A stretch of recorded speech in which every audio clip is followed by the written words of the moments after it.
네, 안녕하세요. 저는 오늘 사회를 맡은 한지영입니다. 반갑습니다. 네, 이렇게 코로나19의 여파로 아쉽게 온라인으로 뵙게 됐는데요. 그래도 오늘 강연을 통해서 함께 하시는 모든 분들께 좋은 시간이 되셨으면 좋겠습니다.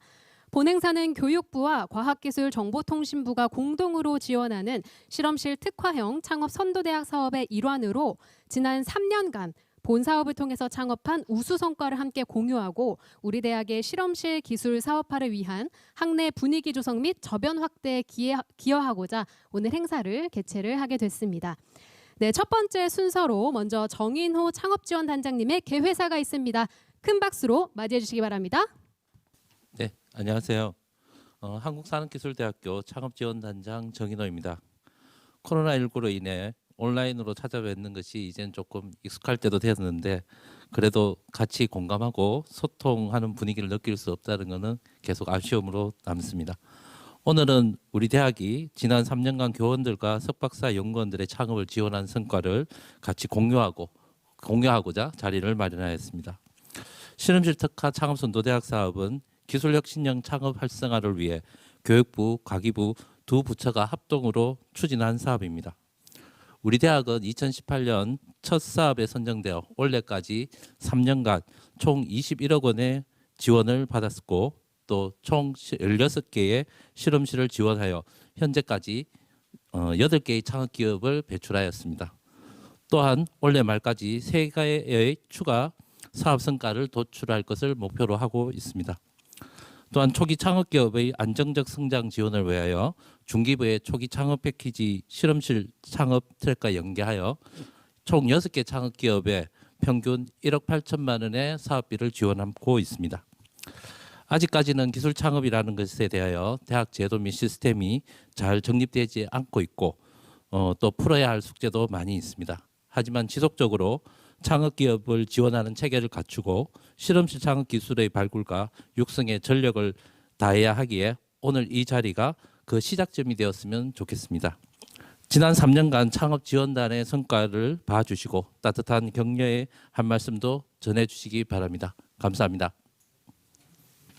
네, 이제 실험실 창업의 대표 성과 발표를 시작하도록 하겠습니다.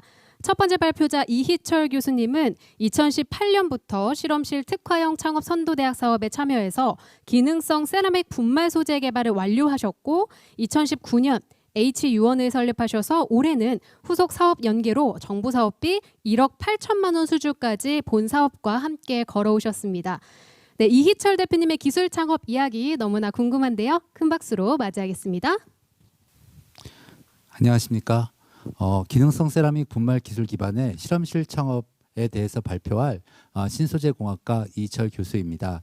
저희 창업 기업명은 H유원이 되겠고요. 저희 그 홍보가 대표 성과로 나왔는데 저희가 대표 또 우수 이런 성과는 아니고요. 제 생각은 제가 진행했던 그런 그 창업 과정의 그런 그 과정들 그리고 그 사업 초기에 저희가 겪은 그런 그 과정들을 여러분과 공유하면서 지금 실험실 창업을 좀 고민하거나 계획하시는 분들과 함께 조금이라도 이제 도움이 되고자 세미나를 준비하게 되었습니다. 저희 실험실 창업이기 때문에 저희 연구실을 먼저 소개시켜 드리도록 하겠습니다. 저희 연구실 이름은 기능성 전자소재 연구실이 되겠습니다. 현재 총 7명의 대학원생이 공부를 하고 있고요. 또 이제 대학원을 진학을 꿈꾸는 이제 그 학부과정 학생 2명이 공부를 하고 있습니다. 저희 연구실은 주로 이제 기능성 세라믹 분말을 이제 연구하는 연구실이 되겠고요. 주요 장비로는 이 기능성 세라믹을 제조할 수 있는 그런 그 장비들 그리고 측정할 수 있는 장비들 그리고 이제 그 시뮬레이션을 진행할 수 있는 이제 앞전 세라믹 쪽에 그 소프트웨어인 아틸라 등을 보유하고 있습니다. 또는 이제 졸겔 용액을 만드는데요. 이것을 이제 그 졸에다가 나노 분말, 기능성 세라믹 분말을 풀어서 이것을 이제 원하는 기판 위에다가 떨어뜨려서 스핀 코팅을 한다든지 아래와 같이 기판을 넣었다 빼면서 표면에 젤화된 어떤 필름을 만든 다음에 추정적 열 처리를 통해서 우리가 그 어떤 기판 위에 덴스한 그런 그 기능성 세라믹 막을 한 면 또는 양면으로 코팅하는 그런 그 기술을 이제 개발하고 있습니다. 그리고 이제 이런 그 분말들을 최대한 좀 나노 사이즈로 미세 입자로 쪼개는 게 상당히 중요한데요. 이런 그 세라믹 분말을 이제 만들 때 저희가 이제 그 화학적 또는 기계적으로 이것을 분쇄시켜서 만들게 되면 이게 입도가 좀 균일하게 될 수가 있고요. 이러한 그 입도가 균일한 그런 그 세라믹 분말 이용할 경우 이 제품 성능의 향상 효과를 얻을 수가 있습니다. 그럼 저희가 이렇게 그 개발한 그런 그 공정, 이런 그 공정 등을 이용해서 저희가 어떤 분야에 사용했는지에 대해서 그 좀 말씀을 드리도록 하겠습니다. 첫 번째 연구 분야는 저희가 전고체 2차 전지용에 사용했던 그 고체 전해질이 되겠습니다. 그 리튬 란타늄 지르코늄 옥사이드라는 그런 그 물질을 저희가 개발했고요. 여기에서 이제 그 쓰인 그 파우더와 이제 펠렛을 이제 왼쪽 위쪽과 같은 그림과 같이 저희가 이제 저기 그 연구 개발 진행했습니다. 이 오른쪽은 이거에 대한 현미경 사진이 되겠고요. 분말과 세라믹에 대한. 그리고 밑에는 이제 그런 그 전극과 위에 전극을 코팅하는데 고체 전해질과 전극 사이의 계면을 보여주는 투과 전지 현미경 사진이 되겠습니다. 이 전고체 2차 전지에 사용되어지는 고체 전지질 같은 경우는 그 리튬 이온 전도가 상당히 중요한데요. 그 리튬 이온 전도도가 기존에 그런 그 개발된 제품에 대해서 월등히 우수한 그런 그 제품을 그 조성을 저희가 이제 개발하였습니다. 이제 두 번째는 이제 그 이런 그 전고체 전지에 사용되는 고체 전지질 같은 경우는요. 저희가 이것이 전고체 전지에 상용화가 된다고 한다면 상당히 안정된 그런 그 전지를 사용할 수가 있기 때문에 모바일 IT 분야 그리고 EV 분야 그리고 ESS와 같은 전력 저장 장치에 저희가 폭넓게 활용될 수 있다고 저희가 기대를 하고 있습니다.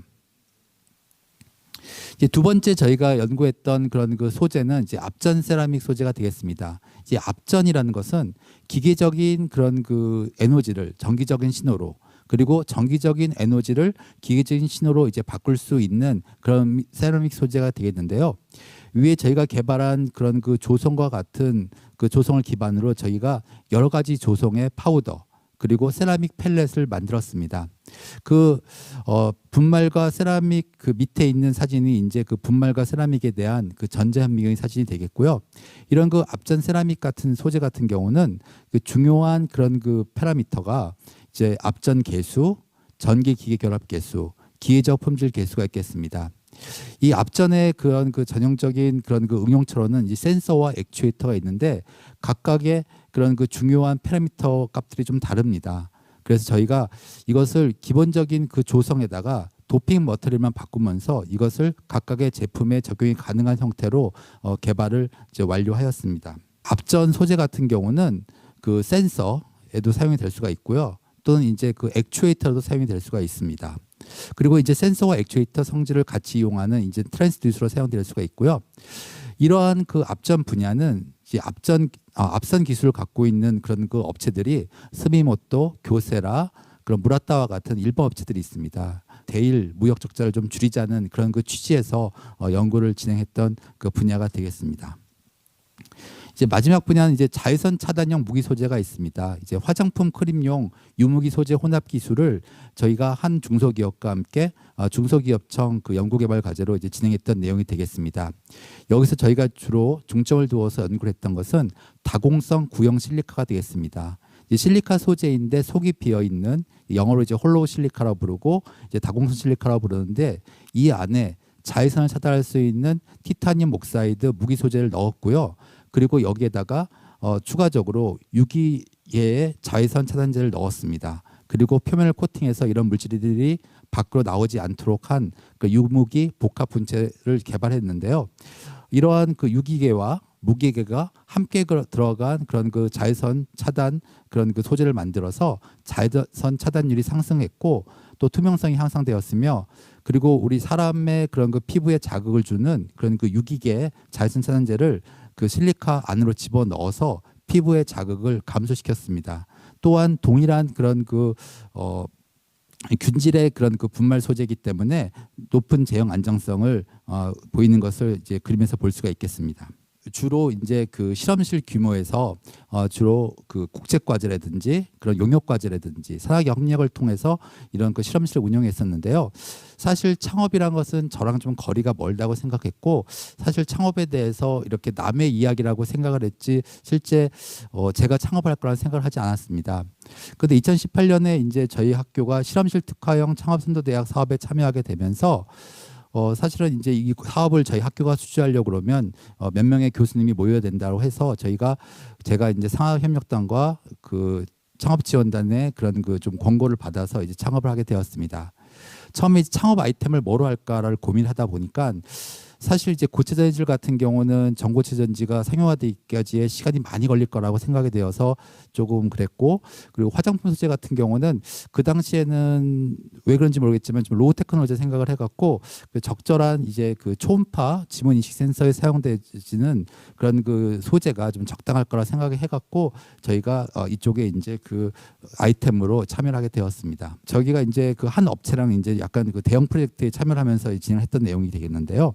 초음파 지문 인식 센서에 사용되어지는 저온 소결이 가능한 앞전 분말 소재 개발이 되겠습니다.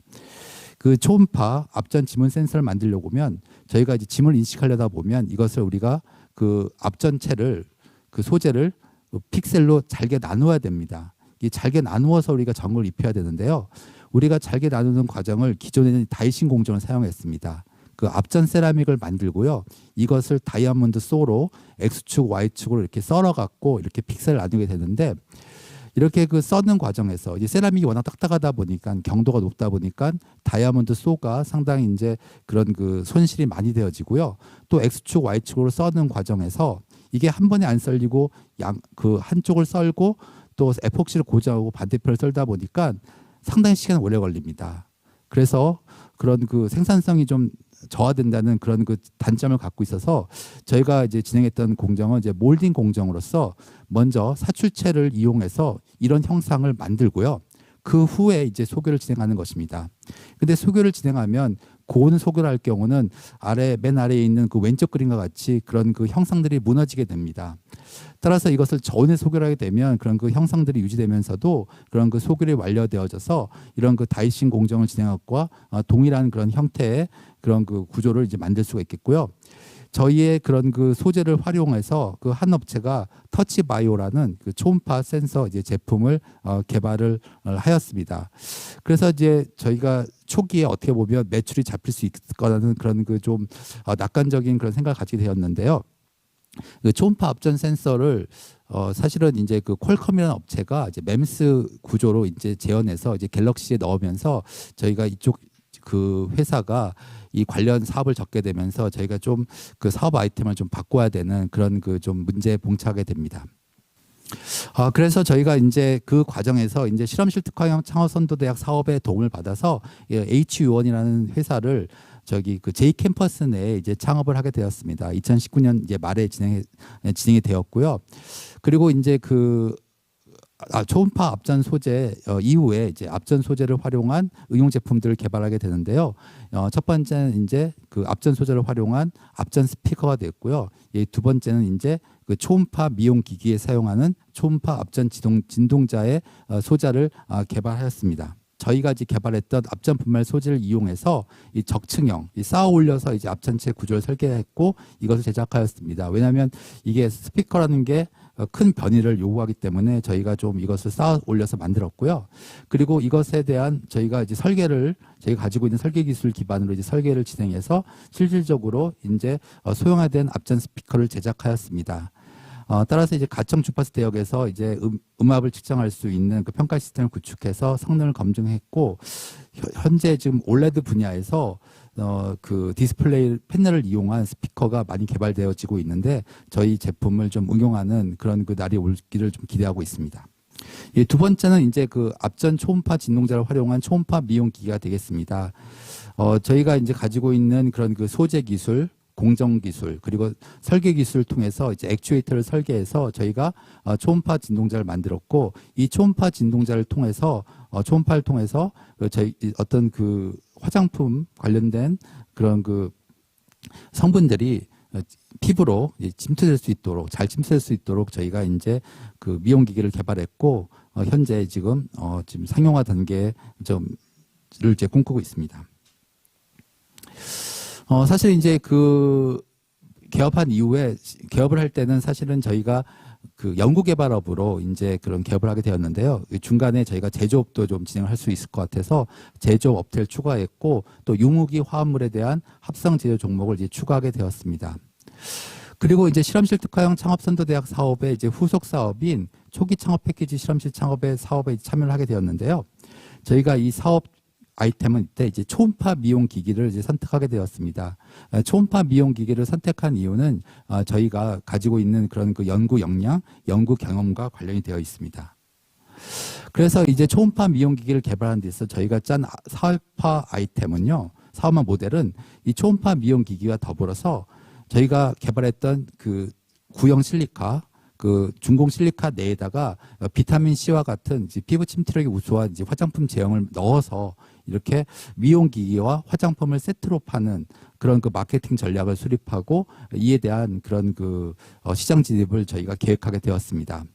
그리고 저희가 이런 화장품 제형을 좀 하다 보니까 전직 그러니까 애경산업에서 화장품 제형 개발 엔지니어를 모셔왔고요. 또 하나 LNC에서 구매팀에 있는 사람을 저희가 국내외 영업 및 연구 지원에서 활용하고자 저희가 모셔와서 이제 함께하게 되었습니다. 저희가 이제 아이템을 생각한 자외선 차단형 무기 소재 같은 경우는 이제 그 속이 비어 있고 이 다공선 실리카 껍질로 이루어져 있습니다. 아까 말씀드린 것 같이. 그리고 저희가 이제 만든 홀로우 실리카가 다른 제품에 비해서 밀도가 제일 낮고요. 또 우수한 열적, 전기적, 화학적 안전성을 가지고 있어서 이제 그 다른 물질과 혼합, 도핑을 통해서 다양한 특성을 만들 수 있다는 그런 그 장점을 가지고 있습니다. 이것은 저희가 만든 그런 그 홀로우 실리카의 그런 그 전자미인데 속이 비어 있기 때문에 이제 전자 현미경 사진에서도 이 뒤에가 투과되어서 보이고 있고요. 이런 그 가운데 있는 투과 전자 현미경 사진을 보게 되면 얇은 쉘로 이렇게 그 형성되어 있다는 걸 볼 수가 있겠습니다.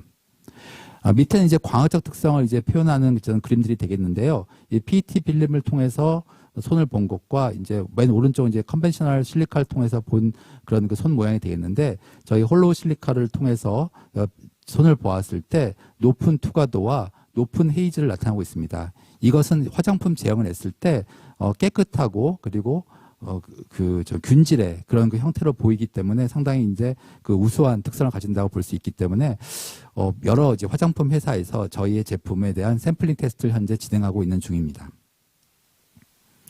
이것은 저희의 그 실리카가 이제 얼만큼 가벼운지를 이제 보여주는 사진이 되겠는데요. 동일한 부피에 대해서 물은 89g, 그리고 일반적인 실리카는 60g, 그리고 그 자외선 차단제로 많이 사용되어지는 티타늄 옥사이드 같은 경우는 90g의 그런 그 질량 나타내는데 저희는 12g입니다. 그래서 속에다 이제 많은 물질을 채울 수가 있고요. 또 이것을 우리가 화장품을 사용했을 때 상당히 가벼운 느낌을 주는 것으로 저희가 평가받고 있습니다. 따라서 저희가 이제 사용하는 것을 이제 화장품 제형까지 해서 무기 소재뿐만 아니라 이러한 제품들에 저희가 적용을 하고자 합니다. 그래서 팩트나 파운데이션, 립스틱과 같은 이제 메이크업 제품이라든지 또는 아이크림과 아이로션과 같은 스킨케어 제품, 그리고 이런 그 선케어 제품 등에 대해서 저희가 제품을 꼭 내고 매출을 좀 일으킬 계획을 갖고 있습니다. 따라서 이제 저희가 이제 그 실험실 단위에서 이렇게 실험실 창업까지 이르는 과정을 살펴보게 되면요. 처음에는 이제 순수 R&D 위주의 실험실 운영을 했습니다. 이런 그 과정에서 기술에 대한 이해도가 향상되었고요. 그리고 이제 실험실 창업 선도대학의 어떤 도움을 받아서 상업적 이용에 대한 가능성 측면을 고려해서 실험실 기술 사업화를 추진하여 그 실험실 창업을 이루게 되었습니다. 아직은 초기 과정이고요. 또 저희 중간에 이제 아이템을 바꾸는 이제 픽업 그런 그 피벗 과정도 우리가 거쳤지만 사실 이런 그 좀 소중한 경험들 창업을 해서 이제 사업을 진행하는 소중한 경험을 이제 실험실 그 원들과 또 인연을 맺은 여러분들과 나누는 그런 그 경험을 할 수 있다는 측면에서 실험실 창업을 고려하거나 계획하신 분들께 적극 권장해 드리고 싶습니다. 마지막으로 저희 회사는 이제 HU1이 되겠는데 Humans in One의 약자가 되겠습니다. 기술로 하나가 되는 사람들이란 뜻입니다. 네, 이상 발표를 마치겠습니다. 감사합니다. 네, 세라믹 분말 소재가 미용 쪽에도 활용이 될 수 있다고 하셨는데요. 정말 소재 기술은 그 가치가 무궁무진한 것 같다라고 느낄 수가 있었습니다. 네, 이어서 두 번째 발표자로 이영곤 박사님을 모시겠습니다. 이영곤 교수님은 중소기업의 효과적 R&D 개발 및 비즈니스 모델링 지원을 위한 데이터 수집 연구가 전문 분야이신데요. 이를 통해서 정부기관의 빅데이터 플랫폼 사업 부문 자문 교수로도 활발히 활동하시면서 데이터 경제 활성화에 앞장서고 있습니다. 올해 말에는 S로드를 창업하셔서 본격적인 사업화 진입을 계획하고 있는데요. 모두 큰 박수로 맞이해 주시겠습니다. 네, 안녕하세요. 한국산업기술대학교 경영학부 이영곤 교수입니다. 제가 올해 말에 이제 창업하려고 하는 그 아이템은 그 오픈 클라우드 플랫폼 기반의 데이터 수집, 시나리오 작성이라고 돼 있는데요.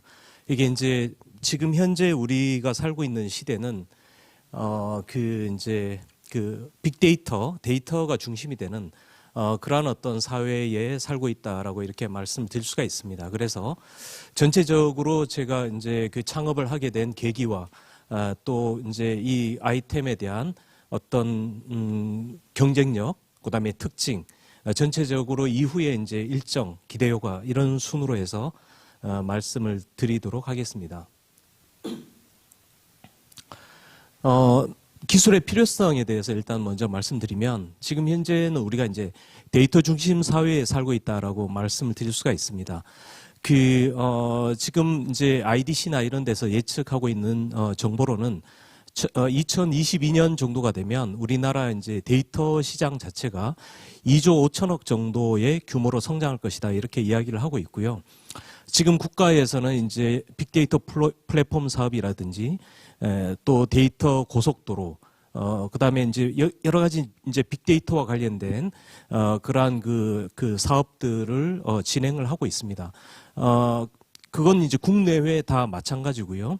어떻게든 기업들이 데이터를 확보하는 기업이 실질적으로 이제 이 치열한 경쟁 사회에서 살아남을 수 있는 그러한 그 구도가 될 것이다 이렇게 이제 이야기를 하고 있습니다. 그럼에도 불구하고 이 빅데이터의 이제 그 수집, 그다음에 분석, 또 정제, 그다음에 시각화 이런 여러 가지 이제 관련된 툴이나 솔루션 같은 것들은 많이 있는데 그 데이터를 수집하는 과정에서 이게 이제 아무래도 이제 조금 더 이제 효과적이고 품질 높은 데이터를 수집하는 데 있어서는 아직까지도 이제 좀 더 많은 기술 개발이 필요하다라는 그러한 이제 생각이 들었고요. 그래서 이런 조금 더 이제 품질 높은 데이터를 웹 기반으로 해서 우리가 어떻게 이제 수집하고 이제 이렇게 모아서 가공을 해 나갈 수 있을 것인가 이런 쪽에 해당하는 어떤 그 훌륭한 어떤 그 솔루션을 만들고 아이디어를 제공하고 하는 쪽의 어떤 사업 모델이면 향후에도 이제 경쟁력이 있겠다라는 그런 이제 생각이 들었습니다. 빅데이터 플랫폼과 맞물려서 이제 우리가 클라우드라는 시대에 이렇게 들어가고 있다라고 말씀을 드릴 수가 있겠는데요. 이렇게 이제 수많은 어떤 그 데이터들이 저장되고 분석되기에 가장 적합한 하나의 플랫폼을 이야기하라고 하면은 바로 이제 클라우드를 말씀드릴 수가 있습니다. 그래서 지금 이제 국내외적으로 이제 클라우드가 일반 기업이나 공공기관 이런 쪽에서 굉장히 빠르게 이제 확산이 되고 있고 그 클라우드를 기반으로 해서 수많은 어떤 그 기술들 이런 것들이 이제 융합해 나가는 그런 어떤 단계에 있습니다. 그래서 클라우드 기반의 이제 뭐 IoT라든지 AI라든지 빅데이터라든지 그러한 여러 가지 이제 기술들이 선보이고 있는데 저 같은 경우에도 이제 이러한 그 빅데이터를 그러니까 수집하고 분석하고 또 시각하는 그러한 툴을 이제 클라우드라는 어떤 플랫폼을 이용해서 진행을 하고자 그렇게 이제 계획을 가지게 되었습니다. 국내외 시장 규모에 대해서 이렇게 말씀을 드릴 수가 있는데 이거는 이제 국내 이제 데이터 진흥원에서 이제 조사한 어떤 자료와 또 해외 쪽에 리서치한 그러한 그 자료들을 기반으로 해서 설명을 드리는 거고요. 근데 여기서 특별히 이제 제가 2022년도에 약 한 국내 시장 규모만 1,300억이라고 한 것은 데이터를 그 수집하는 쪽의 솔루션 쪽만 이렇게 이제 딱 특징해서 이렇게 이제 말씀을 약 한 2조 5천억 원 정도의 그 빅데이터 시장이 형성될 것으로 예상을 하고 있고, 그래서 그런 어떤 데이터들이 이제 데이터 거래소나 빅데이터 플랫폼이나 이런 것들을 통해서 이제 서로 이제 교류가 되고 데이터를 사고 파는 그러한 어떤 일상이 보편화되는 그러한 그 시대에 접어들게 될 것이다. 그렇게 이제 예측을 하고 있습니다. 글로벌한 어떤 관점에서 보더라도 수많은 어떤 데이터가 특히 이제 유럽 시장이나 미국 시장 같은 데에서 이러한 그 데이터들을 그 모으고 어떤 가치 있는 그러한 어떤 새로운 데이터를 찾아내고 또 분석하고 시각화하는 그러한 쪽의 어떤 솔루션들이 굉장히 각광을 받고 있고 그 시장이 커지고 있는 그러한 그 상황이 있는데요. 정리를 해둔 자료에 이렇게 보시면은 미국, 유럽, 뭐 일본, 중국 이렇게 할 것 없이 지금 그 전체적으로 이제 데이터와 관련된 그런 분야에 있어서의 기업들의 연평균 그 이제 성장률이 지금 대부분 이렇게 보시는 것처럼 14%가 넘어가고 있습니다.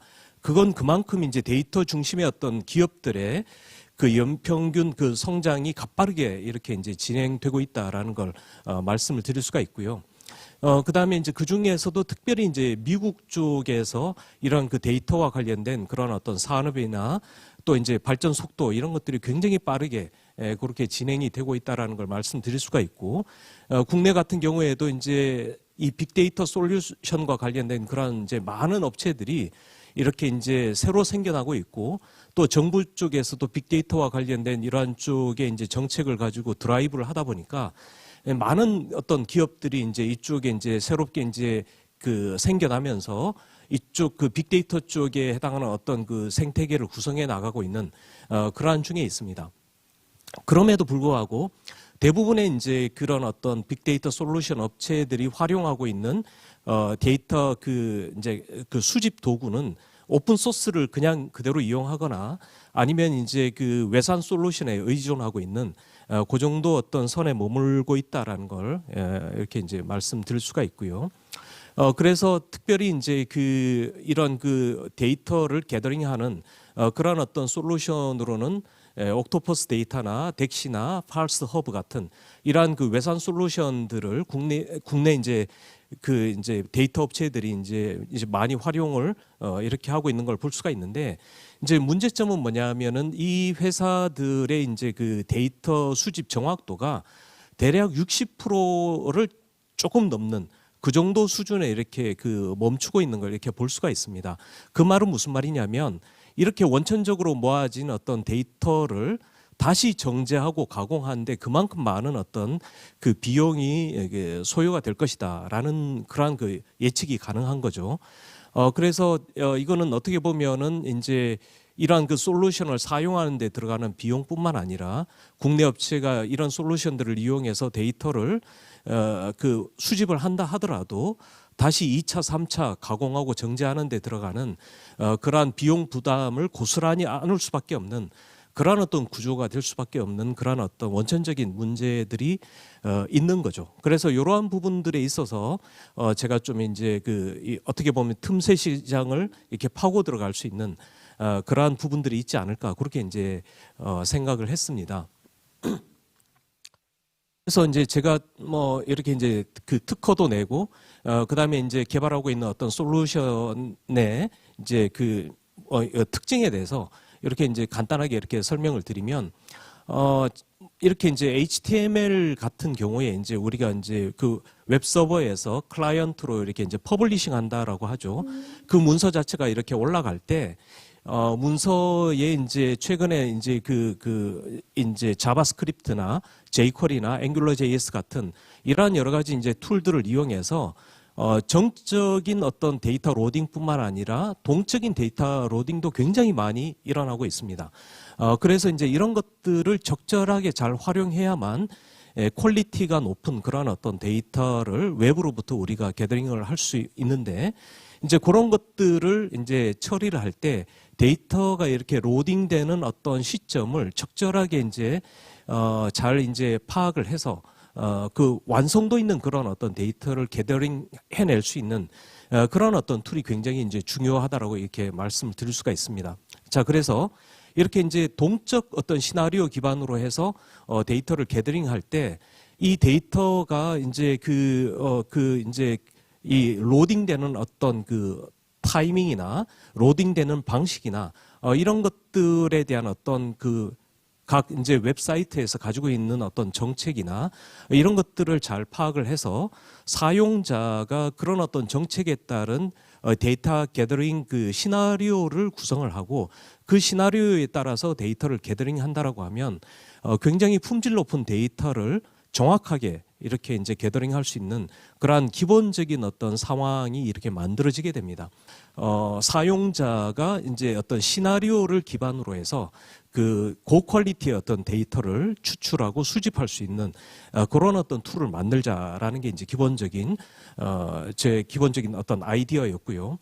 그 다음에 이제 이렇게 이제 웹을 데이터를 가지고 오는 그러한 그 웹 로봇들이 이제 그 어떤 단일 웹 로봇들을 사용을 하는 게 아니라 사실은 이제 수많은 웹 로봇들을 이용해서 굉장히 품질 높은 어떤 그러한 데이터를 이렇게 끌고 오는 그러한 형태로 가야 되는데 이제 그러한 것들 그 웹 로봇들 사이의 어떤 로드 밸런싱 같은 이런 것들을 적절히 해줄 수 있는 그러한 알고리즘 이런 것들을 개발하는데 주안점을 두고 진행을 했었습니다.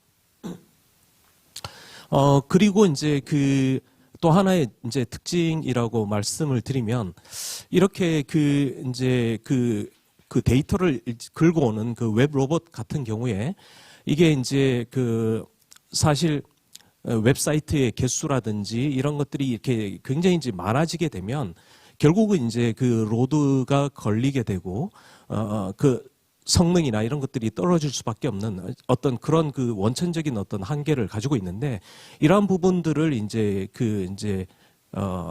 극복하기 위해서 그 NIA 쪽에서 이제 새로 개발한 클라우드 플랫폼이 있습니다. 그 파스타라고 하는데요. 이것 자체가 이제 그 클라우드 인프라 즉 IaaS 위에서 돌아가는 그 하나의 이제 플랫폼으로 이제 작동을 하게 되고 이 플랫폼은 사실은 이제 어떻게 보면 우리나라 이제 국가 표준으로 되어 있는 이제 그러한 상황입니다. 그래서 이 파스타라는 플랫폼이 이제 여러 개의 수많은 이제 컨테이너 같은 것들을 잘 관리하고 컨트롤할 수 있는 그러한 그 기반 구조를 가지고 있습니다. 그래서 제가 이제 이런 시스템을 웹 로봇에 해당하는 이런 부분들을 개발할 때 이러한 컨테이너 기반으로 데이터를 수집하고 또 처리할 수 있는 그러한 그 플랫폼을 활용을 해서 이제 개발을 해 나가고 있는 그러한 단계고요. 그래서 이제 그 MSA 아키텍처라 그래서 마이크로 서비스 아키텍처를 활용을 해서 이제 아무리 이제 사용자 측의 어떤 이제 성능에 대한 어떤 그런 요구 사항이 늘어난다 하더라도 이런 것들을 다이나믹하게 이제 실시간으로 그런 그 내용을 반영을 해서 그 컨테이너의 개수를 늘려가면서 이제 데이터를 수집할 수 있는 그러한 형태의 어떤 그 백그라운드를 이제 가지고 처리할 수 있도록 그렇게 이제 시스템을 만들어 나가고 있는 그러한 단계에 있습니다. 사실 이제 이 파스타 같은 경우에 이런 이제 웹 로봇 시스템이 이제 그 클라우드 위에서 작동한다 하더라도 사실 이제 VM의 어떤 폴트나 이런 것들이 발생했을 때 하드웨어적인 어떤 폴트에 대응할 수도 있지만 사실 또 소프트웨어 쪽에 해당하는 예를 들어 컨테이너의 폴트가 발생할 수도 있습니다. 그런 것들을 아주 이제 플렉서블하게 대응할 수 있는 그러한 어떤 구조가 되어 있기 때문에 사실 이제 이런 파스타라는 플랫폼 아주 훌륭한 플랫폼을 써서 이런 빅데이터 수집하고 분석하고 또 시각화하는 데까지 가는데 상당히 이제 좋은 어떤 기본 플랫폼을 제공해 주는 그러한 상황이라고 볼 수 있고요. 제가 개발하고 있는 이런 어떤 기술적인 부분들도 이런 것들을 활용해서 최대한 활용해서 클라우드 기반으로 이제 빅데이터가 진행할 때 아주 이제 순조롭게 진행할 수 있는 그러한 어떤 플랫폼을 개발 중이라고 이렇게 말씀드릴 수가 있겠습니다. 이 이제 우리가 그 개발하고 있는 이러한 어떤 그 시스템의 여러 가지 이제 성능적인 어떤 부분들에 있어서의 특징 뭐 이런 것들을 좀 말씀드릴 수가 있겠는데요. 첫 번째가 이제 과연 이런 그 동적 데이터 추출의 성공률이 어떻게 될 것인가, 이게 이제 굉장히 중요하죠. 그래서 제가 조금 전에도 말씀드렸듯이 최근에 이제 웹 브라우저를 통해서 데이터가 로딩이 될 때 정적으로 로딩되는 경우는 거의 없다라고 보시면 됩니다. 거의 정적인 데이터, 그 다음에 동적인 데이터에 의해서 만들어지는 부분이 오히려 더 큰 영역을 차지하고 있다라고 말씀드릴 수가 있는데, 이게 동적으로 데이터가 이제 로딩될 때 기존의 어떤 방식들은 이걸 이제 그 웹 로봇들이 그냥 웨이팅하고 있는 단계에서 결국은 이제 다 로딩된 이후에 이제 분석 그 수집 과정에 이제 들어가게 됩니다. 근데 이제 제가 제안한 어떤 방식은 이걸 그 백그라운드에서 이제 그 동적으로 로딩되는 시점에도 데이터 구조에 대한 그 분석을 백그라운드에서 수행할 수 있는 그러한 부분들의 어떤 방법론을 제시를 했었고요.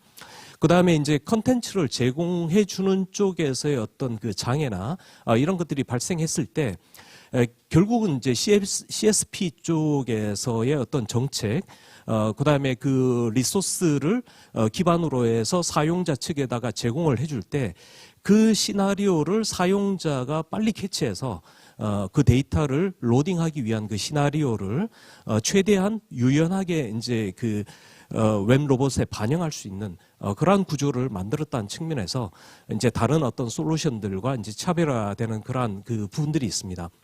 그 다음에 또 이제 그 기존의 어떤 그 웹 그 로봇 같은 경우에 사실은 브라우저를 활용하긴 하는데 그 이제 어떤 그 헤드리스 브라우저라고 하죠.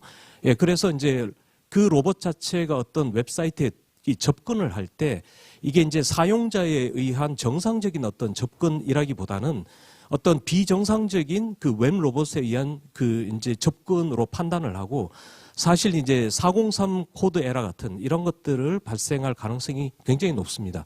하지만 이제 제가 이제 그 저희 쪽에서 이제 제시하는 이러한 그 방법은 결국 이제 그 크롬이라는 그 웹 브라우저의 그 익스텐션 파트를 이용해서 그 가상 로봇 프로세스를 그 활용을 합니다. 그래서 마치 어떤 그 특정 헤더 값을 가지고 그 사이트에 접근하는 것처럼 이제 그렇게 이제 그 처리를 하기 때문에 어떤 그 이제 그 403 즉 접근 그 제어에 해당하는 이제 그러한 쪽의 에러가 발생할 그러한 가능성은 굉장히 이제 적게 된다, 이렇게 이제 말씀을 드릴 수가 있겠습니다. 이러한 그 가상 로봇을 연계해서 사용할 수 있는 어떤 통신 프로그램이나 또 외부 서비스의 권한을 획득할 수 있는 그러한 어떤 알고리즘, 그 다음에 이제 데이터 수집 서비스에 해당하는 부분, 그 다음에 이렇게 모아진 어떤 데이터를 포맷을 정제하고 변환할 수 있는 그러한 부분들, 그 다음에 이제 이러한 것들이 탑재될 수 있는 그 클라우드 플랫폼, 그 다음에 이제 서비스의 어떤 개발된 모듈에 대한 테스트, 뭐 이런 것들을 쭉 진행을 하고 있는 그러한 어떤 단계이고요. 지금 현재 그 저희 이제 회사에서 이제 뭐 창업을 하게 되면 지금 가지고 있는 이제 계획이 바로 내년도에 이제 캠퍼스 챌린지라는 그 사업이 있습니다. 이게 이제 그 스마트 시티 사업의 일부분으로 이제 제공되고 있는 그 국토부 과제인데, 요것 자체가 이제 그 말 그대로 이제 그 빅데이터를 구성을 하고 거기서 아주 유용한 어떤 데이터를 끌어낼 수 있는, 끌어내서 이제 어떤 지자체나 지역 커뮤니티 사회에 필요한 어떤 구성원들이 필요로 하는 어떤 정보나 이런 것들을 제공해 줄 수 있는 그러한 어떤 기반을 제공하는 그러한 어떤 꽤 큰 규모의 어떤 사업입니다. 그래서 여기에다가 일단 기본적으로 이제 이러한 그 솔루션을 이용을 해서 빅데이터를 만들고, 그걸 이용해서 이제 그 여러 가지 분석이나 그 위에 이제 AI 기법 같은 것들을 적용해 나가는 데까지 사업을 진행해 나갈 이제 그러한 계획으로 지금 추진 중에 있습니다. 지금 현재는 일단은 아직은 이제 시스템을 뭐 개발하고 있는 그러한 그 단계라고 말씀드릴 수가 있고요. 지금 여기 이제 이런 시스템 개발이 끝나고 나면 여기에 따른 어떤 마케팅 정책 뭐 이런 것들을 간단하게 말씀드리면 일단 초기에는 이러한 그 이제 아이디를 사용자들에게 이제 무료로 이제 발급을 해서 일정 기간 이제 사용을 하게 하고 그다음에 유료로 전환하는 그러한 정책을 이제 활용해 나갈 것이고요. 그다음에 이제 각종 포털 사이트나 최근에 또 이제 SNS 마케팅 뭐 이런 부분들이 사실은 빅데이터 쪽에서는 굉장히 이제 유효한 그런 어떤 마케팅 채널이 되고 있습니다. 그래서 그런 것들을 최대한 이제 활용을 해 나갈 예정이고요. 그다음에 그 NIA나 이런 이제 그 AWS 이런 그 IaaS 업체들이나 이런 쪽에서 보면 사실은 이제 SaaS에 해당하는 그러한 그 마켓플레이스들을 전체적으로 다 이렇게 제공을 하고 있습니다.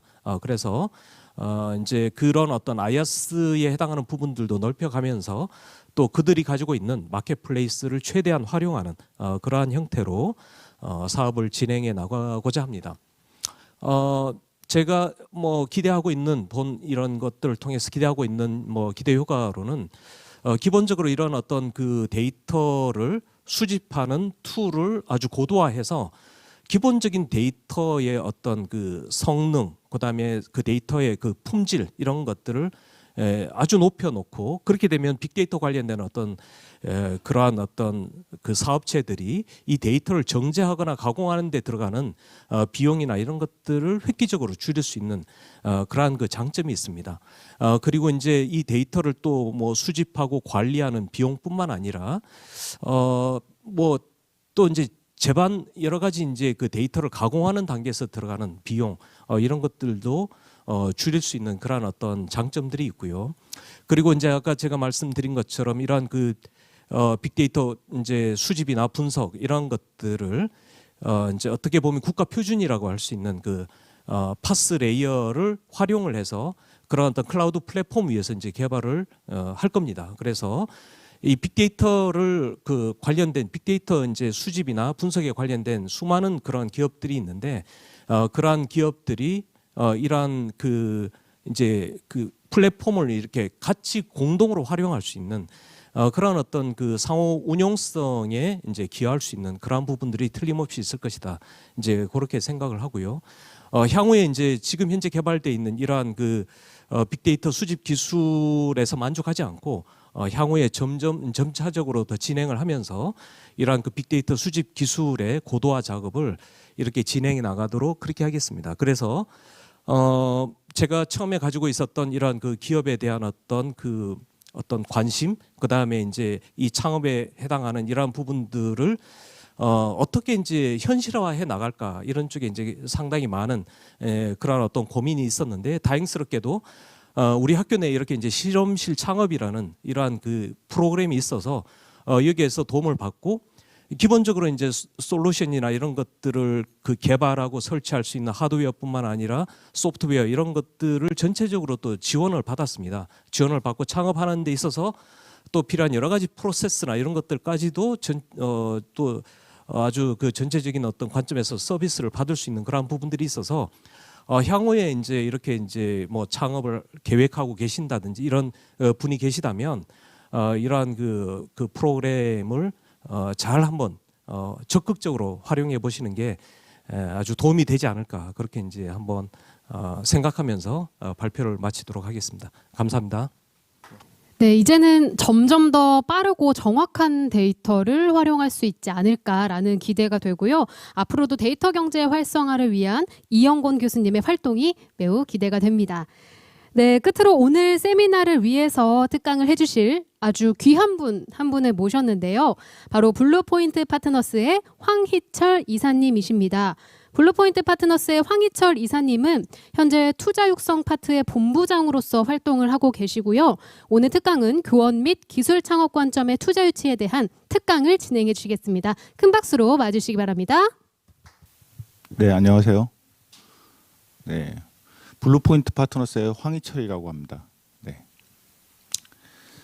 제가 오늘 말씀드린 건 초기 스타트업의 투자 유치에 대해서 말씀드릴 건데요. 네. 먼저 그러기 전에 스타트업이란 여정에 대해서 간단하게 어떤 것인가에 대해서 좀 살펴보도록 할게요. 네. 여러분 스타트업을 어떻게 정의하고 계신가요? 스타트업이란 게 뭐죠? 네. 아마 굉장히 많은 분들이 굉장히 스타트업을 추상적으로 생각하시고 또는 다르게 아마 생각하시는 것 같아요.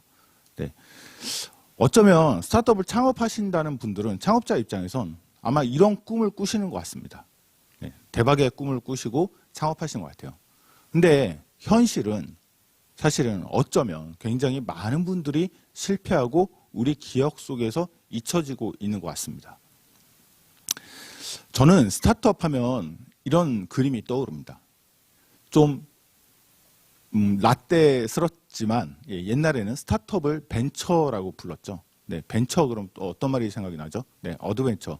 모험을 하는 것 같아요. 이런 정글 속에서 목적지를 잘 모르는, 목적지가 어디인지 모르는, 그리고 각종 위험이 도사리고 있는 곳에서 이 정글 속에서 나 홀로 어떤 보물을 찾아서 떠나는 여행?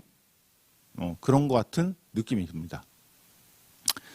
근데 가다 보면 처음에는 열정이 이렇게 있고, 네, 그렇지만 시간이 지나다 보면 외롭기도 하고 때로는 위험한 상황에 놓이기도 합니다.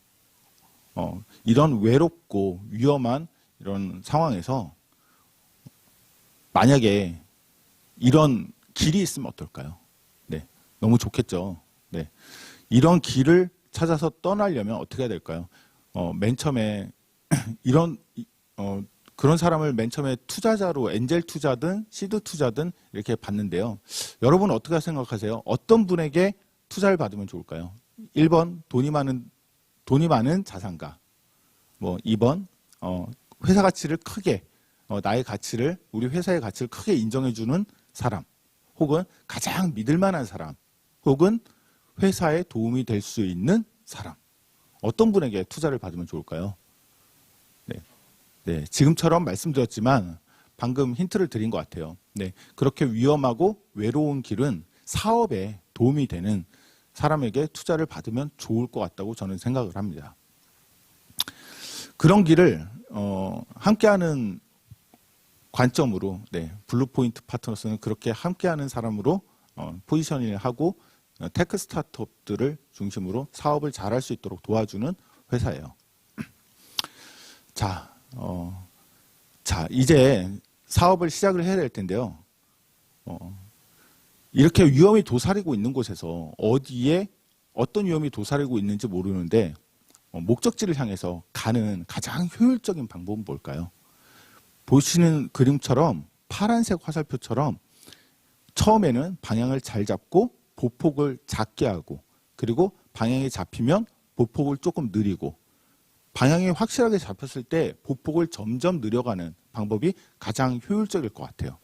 네, 빨간색처럼 처음에 엉뚱한 방향을 잡거나 아니면 처음부터 보폭을 너무 늘려서 위험한 상황에 도달하지 않도록 해야죠. 네. 자, 먼저 방향입니다. 첫 번째, 방향을 잘 잡아야 되는데, 방향은 어쩌면 이 기술과 시장이 얼마나 잘 얼라인 되어 있느냐가 방향을 대표하는 키워드인 것 같아요.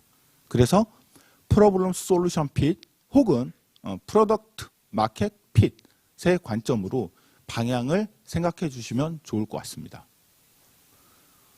두 번째는 보폭인데요. 보폭은 사이즈, 네, 길이, 벡터의 길이죠. 네, 그건 어쩌면 우리의 리소스에 관련이 돼 있을 수도 있을 것 같습니다. 초기 스타트업들은 아무래도 리소스가 부족하니까 리소스를 효율적으로 사용해야 되잖아요. 그래서 방향이 잡혔을 때 처음에 리소스를 조금 투입해서 방향성을 확인을 하고 조금 더 보폭을 들여서 방향성을 더 크게 확인을 하고 라는 것들은 리소스랑 관련이 될 텐데요. 이거는 결국 리소스라는 건 사람, 그다음에 돈, 시간이겠죠. 네. 이거는 결국 리소스를 투입을 하려면 처음에는 펀드레이징이라는 과정을 거쳐서 하는 거예요. 그래서 스타트업들이 제일 처음에 초기 단계에서는 작은 금액을 투자받고 어느 정도 성과를 보인 다음에 조금 더 큰 금액을 투자받고 조금 더 성과를 보이고 나면 더 큰 금액을 투자받는 식으로 펀드레이징이 이루어지게 됩니다. 네, 이렇게 두 가지를 염두하시면 좋을 것 같고요. 이거를 그래프로 한번 그려볼게요. 네, 맨 처음에 초기에는 리스크가 굉장히 큰 단계입니다. 그리고 기업 리소스도 적게 투입될 수밖에 없죠. 조금 더 한 스텝 지나서 그 어떤 성과가 보이고 방향성이 맞았을 때 다시 펀드레이징을 받고 기업 가치가 올라갔을 때 그 리소스를 가지고 더 큰 많은 일을 할 수 있잖아요. 네, 당연히 사람도 많아지고 우리 자원도 많아지고 방향성도 확인했으니까 리스크는 더 줄어들겠죠. 이런 과정 속에 리스크와 어떤 투자금, 회사의 크기가 반비례하면서 정반대로 가면서 이렇게 성장하는 그래프가 기업 스타트업의 성장 그래프라고 볼 수 있을 것 같아요. 요거를 투자를 우리는 받아야 되니까 투자자를 이해를 잘 해야 될 것 같습니다. 투자자의 자본 관점에서 한번 볼게요. 좀 전에 말씀드렸지만 투자라는 건 우리 생태계에서 작게 조금 더 많이 이런 식으로 계속 받아가잖아요. 그거를 저희 생태계에선 시드 투자 그리고 본격적인 자본 시드 투자는 사실 큰 금액은 아니에요. 뭐 작게는 몇 천만 원부터 크게는 몇 억까지 이 정도의 금액을 받는 걸 시드 투자라고 하고, 근데 사실 몇 억 정도로서 어떤 사업을 갖다가 추진력을 얻는다는 거는 좀 어렵죠. 그래서 본격적인 자본이 투하되는 시리즈 단계를 첫 단계를 시리즈 A, 그리고 그 다음 단계를 시리즈 B, 그 다음 단계를 시리즈 C 이렇게 부르고 있습니다. 자본 투자를 받아야 되는 방법 이유는 뭘까요? 저희가 사업을 할 때 자본 조달 방법이 이렇게 여러 가지가 있어요. 먼저 자기 자본으로 사업을 하는 방법이 있겠죠. 여러분이 굉장히 큰 부자시라면 자기 자본으로 하셔도 됩니다. 네. 하지만 돈의 문제뿐만이 있는 건 아니에요. 외부에 투자를 들어온 투자자, 그러니까 이해관계자가 많아질수록 우리 회사의 방향성이라든가 우리 회사를 도와주는 사람이 더 많아지겠죠. 그렇게 됐을 땐 확률이 더 높아지는 것 같아요. 그리고 세 번째, 부채나 융자를 통해서 자본 조달하는 건 사실 리스크도 있지만 자본 조달의 한계도 있잖아요. 네, 그래서 자본 조달의 한계도 분명히 있다. 밑에 보시는 것처럼 정부 지원 사업도 마찬가지입니다. R&D 사업이라든가 사업화 사업 그런 것들이 정부 지원 사업이 최근 생태계에서 굉장히 많아지고 있는데 이 자본의 양도 한계가 있습니다. 그렇다고 매출을 통한 선순환을 할까요? 네, 올해 이익을 내고 그 이익 가지고 다시 투자하고, 네, 굉장히 오래 걸리겠죠. 결국 자본 유치를 받는 이유는 빠르게 성장하기 위해서입니다. 네, 굉장히 많은 돈을 투자를 받아서 빠르게 성장하기 위해서 자본 투자를 받는 거예요. 네, 그 목적을 분명히 하시고 들어주셨으면 좋을 것 같습니다. 즉 우리 회사를 운영을 하기 위해서 투자를 받는 자본이 아니라는 거죠. 우리 회사의 성장을 더 가속화하기 위한 투자금이라는 거예요. 네. 그럼 투자자들의 구조를 볼게요. 투자하는 자본의 구조를 봤을 때 굉장히 여러 가지가 있습니다.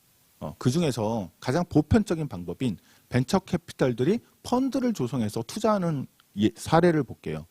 먼저 벤처 캐피탈들이 펀드라는 거를 만들거든요. 그 펀드를 운용하는 사람들을 GP라 그럽니다. 즉 GP가 벤처 캐피탈이겠죠. 네, 그 펀드에는 그 GP의 자본뿐만 아니라 굉장히 많은 LP들의 자본이 들어갑니다. 대표적인 LP는 국민연금이라든가 교직원공제 등뿐만 아니라 대기업에서도 자본 출자를 하고요. 그다음에 우리나라에서는 한국 모태펀드라 그래서 네, 그런 부분에서 정책자금으로 출자를 하는 그런 자본들도 굉장히 많아요. 네, 어쨌든 이런 식으로 펀드를 조성해서 이 펀드에서 투자를 하거든요. 그럼 펀드를 조금 더 자세히 들여다볼게요. 예를 들어서 가정을 해볼게요. 펀드를 110억짜리를 만들었다고 생각을 할게요. 그럼 이 펀드를 110억짜리를 만들었는데 8년 동안 존속하다가 8년 후에 청산하는 그런 펀드를 만들었습니다. 그러면 처음에 1, 2, 3, 4년 차에 가급적이면 투자를 많이 하는 게 좋겠죠. 그리고 나서 이후에는 펀드를 갖다 회수하는 시기로 만들어야 됩니다. 그래서 110억짜리 펀드에서 110억은 운용하는 자금으로 생각을 하고요. 100억을 10개에 나눠서 투자를 했다고 가정을 해볼게요. 그래서 10억씩 10개의 회사에 골고루 투자했습니다. 그리고 8년 후에 상황을 봤더니 5개는 회사가 잘 안 된 거예요. 네, 회수를 못 하겠죠. 그리고 그 중에 4개는 조금 뭐 이자 정도의 수준에서, 이자보다 좀 더 많은 수준에서 회수를 했어요. 15억으로 회수했습니다. 그리고 그 중에 하나가 멀티플 10배가 돼서 100억으로 회수를 했습니다. 자, 이 펀드를 봤을 때 110억짜리 펀드가 8년 후에 얼마가 됐죠? 네, 160억이 됐죠. 네, 돈을 번 펀드인가요? 네, IRR로 계산해 봤을 때 5.5%밖에 안 돼요. 네, 크게 돈을 번 펀드가 아닙니다. 자, 이 모습은 현재 우리 펀드의 아주 표준적인 모습이에요. 네, 조금 더 심플하게 그런 모습인데요. 즉 여기서 우리가 창업하는 사람들 입장에서 봤을 때 어떤 레슨을 가져야 될까요? 네, 망하지 않아야 되겠다도 있지만 그런 게 아니라 결국 벤처 캐피탈들이 투자하는 펀드는 10억짜리 펀드가 10억을 투자했을 때 과연 15가 된다고 생각했을까요? 아니면 0이 된다고 생각했을까요? 그들은 어떤 상상을 했을까요? 네, 10억짜리를 투자하면서 아마 100으로 돌아올 거라는 상상을 하고 기대를 하고 투자를 한 것 같아요. 근데 현실이 잘 안 될 수도 있기 때문에 이런 모습으로 나타나는 겁니다. 즉 이래서 모험 자본이라고 부르는데요. 창업자 개개인들은 성공할 거라고 생각하지만 현실은 그렇지 않다 보니 네, 가능성 잘 안 될 수도 있더라도 투자를 하는 겁니다. 이런 펀드를 조성해서. 즉 저희가 느껴야 되는 거는 10억을 투자받으면 이거를 100억으로 돌려줄 정도의 성장을 해야 되겠다라는 각오가 있어야지 벤처 캐피탈, VC들의 관심을 가질 수 있는 회사 구조가 나온다는 거예요. 네. 즉 이게 단계마다 틀린데요. 단계마다 시드 단계, 그 다음에 시리즈 A 단계, 시리즈 B 단계, 시리즈 C 단계 이렇게 단계마다 기대 멀티플은 다 틀립니다. 우리나라에서 만약에 이 회사가 IPO했을 때 1,000억 가치로 IPO했다고 가정을 해볼게요. 그랬을 때 시드 단계에서는 시드 단계 각 시리즈 A 단계 각 단계에서 기대하는 멀티플은 다음과 같습니다. 시드 단계에서는 최소한 50배, 네, 시리즈 A 단계에서는 최소한 10배 정도의 기대 회수를 생각하고 투자를 한다는 거예요. 네, 이런 관점을 이해해 주시고 네, 사업 계획을 잡으면 좋을 것 같습니다.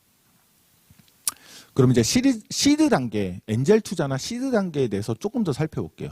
1억씩 10군데에 대해서 투자했다고 생각해 볼게요. 그러면 현실은 대부분 7, 80% 이상의 회사는 사실은 회수가 어려운 구조로 가고 그 중에 나머지 것들이 몇 개가 크게 멀티플 20, 30 되면서 이 펀드를 커버하는 그런 구조가 되겠죠. 그래서 분산 투자를 하고 그 중에서 크게 엑시트되는 거 한두 개 가지고 나머지 손실을 만회하는 그런 구조가 됩니다. 그렇기 때문에 크게 성장하는 회사 구조를 가지고 가야 된다. 그리고 빨리 성장하는 회사 구조를 가지고 가야 된다는 게 투자 유치를 받는 레슨이 될 것 같습니다. 어쨌든 저희가 투자 유치를 받기 위해서는 회사 구조를 주식회사로 만들어야 되잖아요. 주식을 발행하고 투자를 받아야 되니까요. 그래서 이름이 주식회사입니다. 네. 근데 저희가 가끔 보면 테크 스타트업이나 어떤 교원 창업뿐만 아니라 많은 스타트업들을 봤을 때 사업 계획상에서 이렇게 보이는 경우가 많아요. 네. 스타트업은 빠르게 성장하고 크게 성장하는 것들을 목표를 하잖아요. 그래서 로켓 회사 비유하기도 하죠. 그렇지만 정작 봤을 때 굉장히 천천히 슬로우하게 성장하는 사업 계획을 가진 구조들이 굉장히 많아요. 즉 중소기업형 성장을 추구하는 사업 계획서가 굉장히 많다는 거죠. 네, 요거보다는 로켓같이 성장하는 사업 계획이 필요합니다라는 말씀을 드리고 싶습니다. 대표적인 예로 미국의 아마존 같은 회사가 있을 겁니다. 지금처럼 아마존은 엄청나게 큰 회사죠. 큰 회사죠. 그럼에도 불구하고 지금도 매년 20에서 40%의 매출 성장을 만들어내고 있습니다. 그래서 보시는 바와 같이 로켓과 같이 성장하는 그런 그래프를 만들고 있어요. 또 볼까요? 넷플릭스도 마찬가지입니다. 넷플릭스를 보시면 재밌는 거는 매출이 계속 늘어나고 있는데 이익이 크게 늘고 있지 않아요. 이익이 크게 늘고 있지 않은 이유는 뭘까요? 네, 이 이익들을 다시 컨텐츠를 확보하는데 어마어마한 투자를 하고 매출을 계속 만들기 위해서 어마어마한 투자를 하고 계속 성장하기 위해서 투자를 하는 거예요. 우리나라도 이렇게 고속 성장한 스타트업이 있습니다. 네, 우한형제들, 배달의 민족 최근에 어마어마한 금액에 매각이 됐죠. 네, 이렇게 고속 성장하는 스타트업들이 있어요. 이 회사들의 공통점은 초기에 이익이 마이너스란 겁니다. 마이너스가 점점점 커지고 있어요. 네, 쿠팡도 그렇죠. 마이너스가 점점 커지고 있는데 그거는 성장을 위해서 투자를 하다 보니까 이익이 마이너스인데요. 그 어떤 특정 시점에 그게 이제 순이익으로 전환이 됐을 때 어마어마하게 높은 기업 가치를 가진 회사로 전환이 될 수 있다는 걸 뜻합니다. 그래서 저희가 이제 사업 계획을 우리는 그러면 어떻게 해야지 이 스타트업의 사업 계획을 쓰면 좋을까? 어떻게 쓰면 좋을까에 대해서 말씀드릴게요. 초기 단계라는 가정을 하고 초기 단계 사업 계획서는 어떤 모습이어야 될까요? 어떤 컨텐츠가 담겨야 될까요? 굉장히 어렵게 생각하실 필요 없습니다. 굉장히 단순합니다. 첫 번째, 어떤 문제가 있는지, 그리고 그 문제를 우리 솔루션으로 해결을 할 수 있는지, 그리고 그 솔루션을 어떤 누군가가 페이할 의지가 있는지, 그리고 그런 사람들이 굉장히 많은지, 이걸 담으면 돼요. 여기서 공통적인 단어가 있습니다. 뭐죠? 네, 프루브라는 단어입니다. 그러니까 증명을 해내는 거예요. 네, 문제가 있는 걸 증명을 하고 문제를 갖다가 우리 솔루션에 풀 수 있다는 걸 증명하고 그리고 실제로 페이했는지를 보여주고 많은 사람들이 페이했는지를 보여주는 것. 이게 사업 계획의 내용이에요. 물론 이것들이 다 프루브 됐을 때는 사실 이미 어느 정도 성장한 회사일지도 모르겠습니다. 그래서 초기 단계의 사업 계획의 깊이는 어느 단계까지 증명을 해냈느냐, 우리의 가설을 증명을 해냈느냐가 사업 계획의 어떤 깊이라고 보실 수 있을 것 같습니다. 조금 더 그 깊이를 갖다 설명드리면 다음과 같습니다. 먼저 첫 번째, 사업을 막 시작했는데 프로덕이 있고 마켓에서 팔리고 있다라는 걸 보여줄 수는 없잖아요.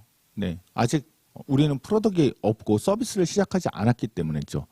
그랬을 경우에 문제가 있고 프로블럼이 있고 우리는 이런 솔루션을 가지고 있고 그래서 이게 프로블럼이랑 솔루션이랑 핏하다는 거를 보여주시면 좋을 것 같아요. 그리고 더 나아가서 MVP 제품이 있거나 아니면 제품이 나왔을 때 그 제품이 시장에서 핏하다는 걸 보여주시면 좋을 것 같습니다. 프로덕트 마켓핏이 무엇인가 하면요. 이런 겁니다. 실제로 많은 고객들이 있고 우리 제품이나 서비스를 많이 사용하고 있어서 매출이 계속 증가를 하고 있다. 그리고 많은 사람들이 리텐션이 굉장히 높다. 그러니까 우리 제품을 굉장히 좋아하고 있다.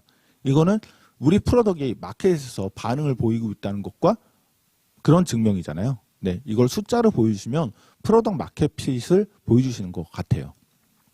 예를 들어 볼게요. 프로덕트 마켓핏에 굉장히 잘 맞는 대표적입니다. 과거에 드롭박스가 베타 버전을 냈을 때 7만 5천 명이 다운을 받았대요. 베타 버전을 보고요. 네, 이거는 어쩌면 프로덕트 마켓이 핏하다라는 걸 보여줄 수 있는 실마리가 아니었나 싶습니다. 그리고 슬랙도 마찬가지로 처음에 베타 버전 내놨을 때 15,000명이 다운을 받았고 그 후에 1년 반 이후에 100만 명이 사용하는 서비스로 성장을 했다고 합니다. 이거는 프로덕트 마켓핏을 굉장히 잘 보여준 거죠.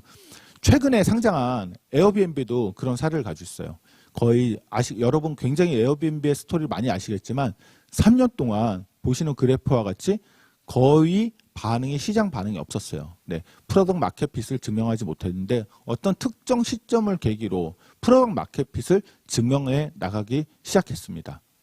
뭐 이런 레슨을 잘 잡고 이런 실마리를 잘 잡고 사업 계획을 잘 실행하는 게 프로덕트 마켓핏을 잘 맞춰 나가는 어떤 과정인 것 같아요. 프로덕트 마켓핏이 굉장히 잘 안 맞는 그런 대표적인 사례는 구글 글래스가 온 것 같아요. 굉장히 많은 돈을 투자를 했고 굉장히 멋진 제품을 만들었지만 시장 반응은 별로 없었죠.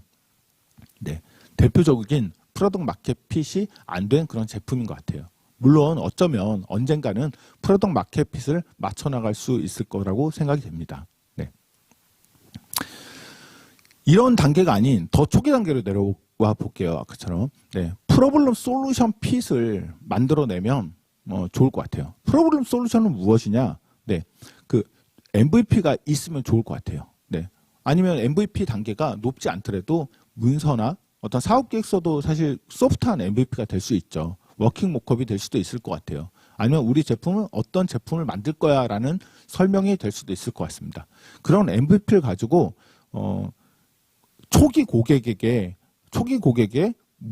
어떤 문제가 있는지에 대해서 발견을 하고 그 문제를 우리 솔루션으로 풀 수 있다라는 것들을 실마리를 잘 만들어 주시면 좋을 것 같아요. 그리고 고객이 결국 우리 솔루션에 대해서 굉장히 만족해하고 반응을 한다라는 것들을 보여주시면 사업 계획에서 프로블럼 솔루션 핏하다는 걸 보여주시는 것 같습니다. 그래서 사업 계획서의 컨텐츠는 아까 말씀드린 4가지를 갖다 다시 풀어볼게요. 그래서 프로블럼, 솔루션, 마켓, 팀의 순서로 작성을 하시면 좋을 것 같습니다. 한 컨텐츠씩 알아보겠습니다. 프로블럼이라는 건 결국 듣는 사람이 문제에 대해서 이해하고 공감해야 되잖아요. 네, 결국 고객에 대해서 굉장히 자세한 설명이 필요한 것 같아요. 그리고 고객이 실제로 어떤 문제를 가지고 있는지 고객 관점에서 설명을 해줘야 될 것 같습니다. 이 프로블럼이 중요한 이유는요, 굉장히 많습니다. 그 중에서 첫 번째는 대부분의 실패한 사업들은 마켓 니즈가 없었다. 즉, 우리는 문제점을 바르게 찾지 못했다라는 말과 일맥상통한 것 같습니다. 네, 그래서 프로블럼을 잘 찾아야 되고요. 두 번째는 이 프로블럼은 문제의 강도는 지불 의지와 비례하는 것 같아요. 문제가 크면 클수록 지불을 많이 하겠죠. 그리고 문제가 작으면 고객이 페이를 많이 못할 것 같아요. 그래서 문제 강도는 지불 의지와 관계가 있고, 그리고 문제를 겪는 사람들이 많다는 거는 시장이 어마어마하게 크다는 얘기잖아요. 네, 그래서 마켓 사이즈랑도 굉장히 관계가 있습니다. 예를 들면 문제의 강도도 굉장히 작고 고객이 작고 하면 시장이 있는 건가요? 네, 시장이 굉장히 작은 거잖아요. 그 고객들을 찾아다니기도 굉장히 힘들고요. 그래서 어려운 사업이 되는 것 같아요. 그래서 프로블럼을 잘 정의하고 우리 고객들이 어디에 있고 어떤 패턴을 가지고 있는 사람들인지에 대해서 고객을 잘 알 필요가 있습니다. 그게 프로블럼에 잘 녹아 들어가 있으면 좋을 것 같아요. 이 고객들은 생각보다 그렇게 단순하지 않습니다. 특히 B2C 같은 경우도 그렇지만 B2B 같은 거를 좀 더 예를 들어볼게요. B2B 사업을 한다 그랬을 때 특히 테크 회사들은 B2B 회사들이 많잖아요. 그렇다 보니까 보면은 그 솔루션을 사용하는 사람, 그리고 그 솔루션을 구매를 결정하는 사람, 그 솔루션을 유지보수하는 사람이 각각 다 달라요. 네, 그 사람들이 전부 다 고객들이죠. 그들의 이해관계를 잘 파악해야 될 것 같습니다. 뿐만 아니라 환경이라든가 법규 그런 것도 어쩌면 이해관계일 것 같아요. 즉 정부기관이라든가 우리 제품하고 직접적인 관계는 없지만 이해관계자들이 굉장히 많을 것 같습니다. 예를 들어 보면 여러분이 잘 아시는 타다 서비스가 서비스 잘 하다가 서비스가 중단됐죠. 네. 이런 게 대표적인 예인 것 같아요. 우리의 범위 밖에 있는 이해관계자들 혹은 정부, 규제 이런 것들도 우리 사업의 이해관계자입니다. 네, 이런 문제들까지 이들도 고객이니까 이 고객에 대해서 정말 잘 알고 정의할 필요가 있다. 그걸 문제로 잘 정의할 필요가 있다라는 게 이 프로블럼의 핵심 내용이 될 것 같습니다. 솔루션의 핵심 내용은요.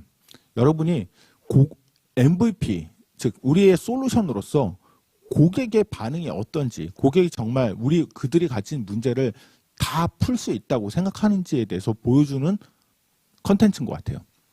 그리고 그 솔루션은 차별적 경쟁력이 있다라는 걸 보여주면 더 좋겠죠. 이 차별적 경쟁력은요, 왜 중요한가 하면요. 시장에서 사실 대부분 1, 2, 3등의 솔루션들이 대부분의 시장을 차지하고 있어요.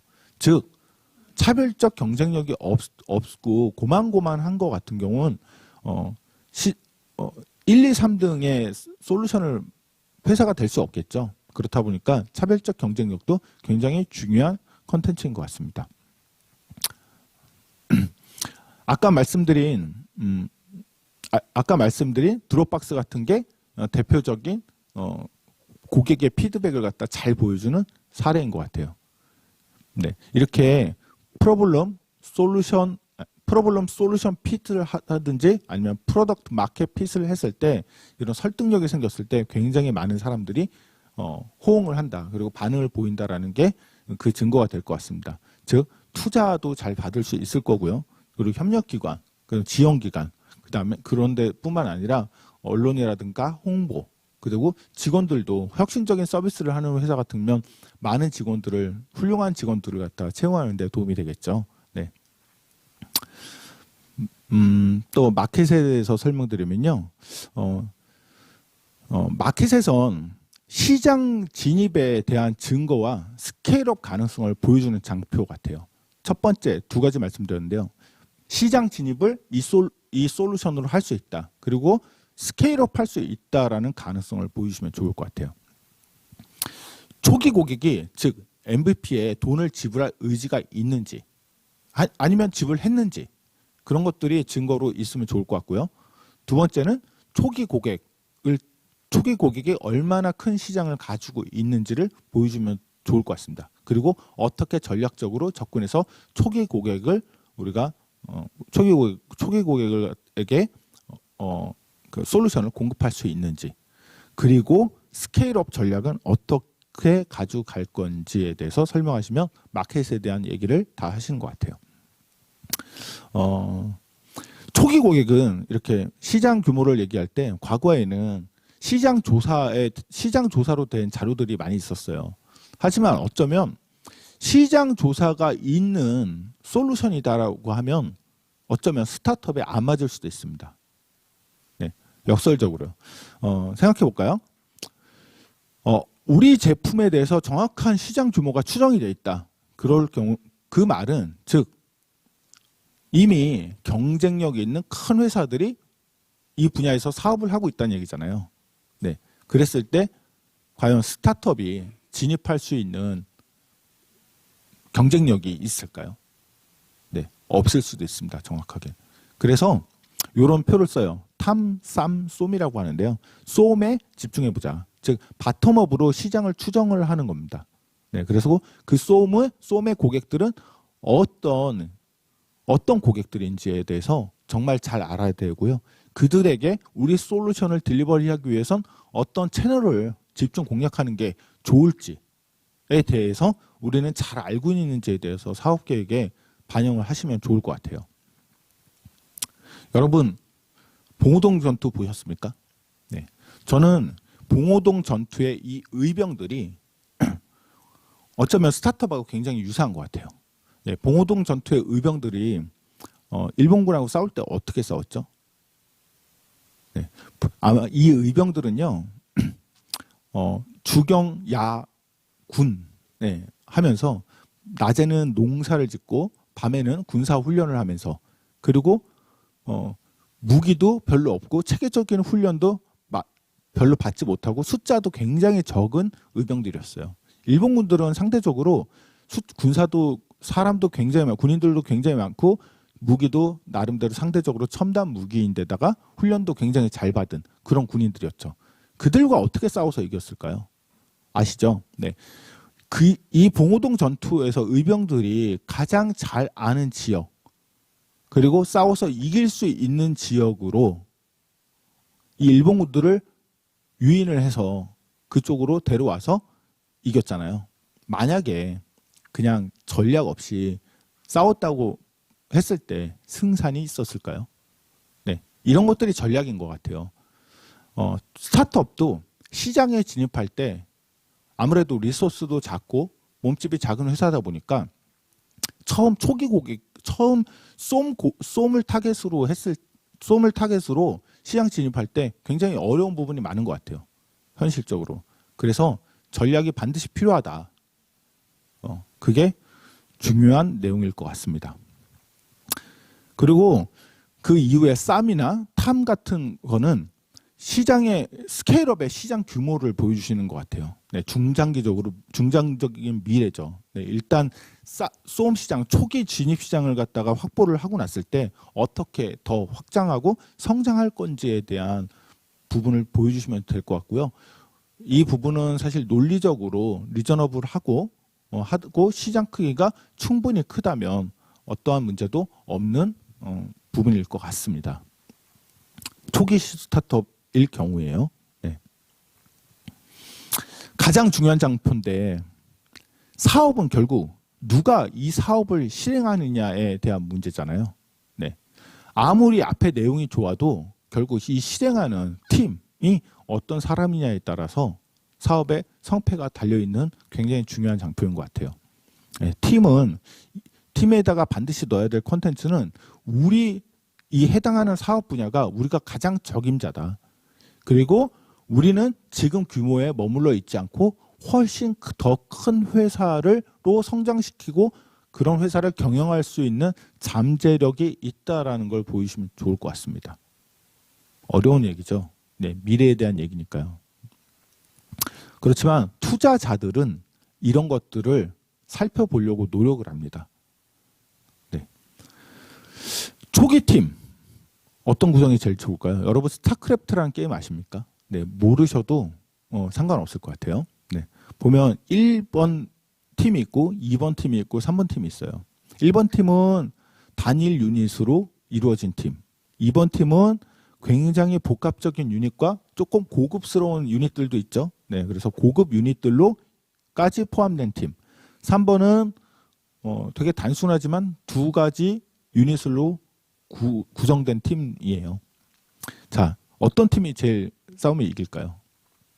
당연히 2번이죠. 네, 당연히 2번입니다. 고급 유닛도 있고 구성은 굉장히 많은 유닛들이 있잖아요. 이 유닛이 있을 거예요. 근데 현실로 볼게요.